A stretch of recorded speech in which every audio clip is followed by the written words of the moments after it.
অন্তর্বর্তী সরকারের প্রধান উপদেষ্টা ডক্টর মোহাম্মদ ইউনূসের সঙ্গে একাধিক রাজনৈতিক দলের দফায় দফায় বৈঠক হয়েছে। তবে নির্বাচন সংক্রান্ত কোনো সুস্পষ্ট ঘোষণা না আসায় বিএনপি সহ দেশের বেশ কিছু গুরুত্বপূর্ণ রাজনৈতিক দলের নেতা বর্তমানে সরকারের প্রতি অসন্তোষ জানিয়েছেন। এমন অবস্থায় দেশের অন্যতম বৃহৎ রাজনৈতিক দল বিএনপির সাথে আলোচনায় বসতে যাচ্ছে ডক্টর মোহাম্মদ ইউনূস। আজ শনিবার দুপুর 2:30টায় রাষ্ট্রীয় অতিথি ভবন যমুনায় ডক্টর মোহাম্মদ ইউনূসের সঙ্গে আলোচনায় বসবে বিএনপির একটি প্রতিনিধি দল। বিএনপির মিডিয়া সেলের সদস্য সাইরুল কবির খান এই বিষয়টি গণমাধ্যমকে নিশ্চিত করেছেন। তিনি জানান, বিএনপির প্রতিনিধি দলের নেতৃত্ব দেবেন দলটির মহাসচিব মির্জা ফখরুল ইসলাম আলমগীর। এর আগে প্রধান উপদেষ্টার প্রেস সচিব শফিকুল আলম জানান, শনিবার থেকে রাজনৈতিক দলগুলোর সঙ্গে তৃতীয় দফায় সংলাপ শুরু করতে যাচ্ছে অন্তর্বর্তী সরকার। ধারাবাহিকভাবে বিভিন্ন দলের সঙ্গে সংলাপ হবে।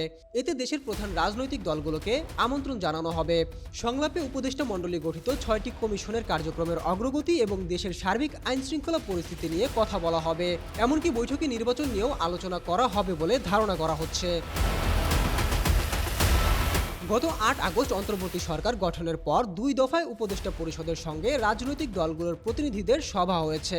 জানা গেছে, এবারের আলোচনায় মুখ্য বিষয় হবে 6 সংস্কার কমিশনের কাজের অগ্রগতি সম্পর্কে দলগুলোকে অবহিত করা।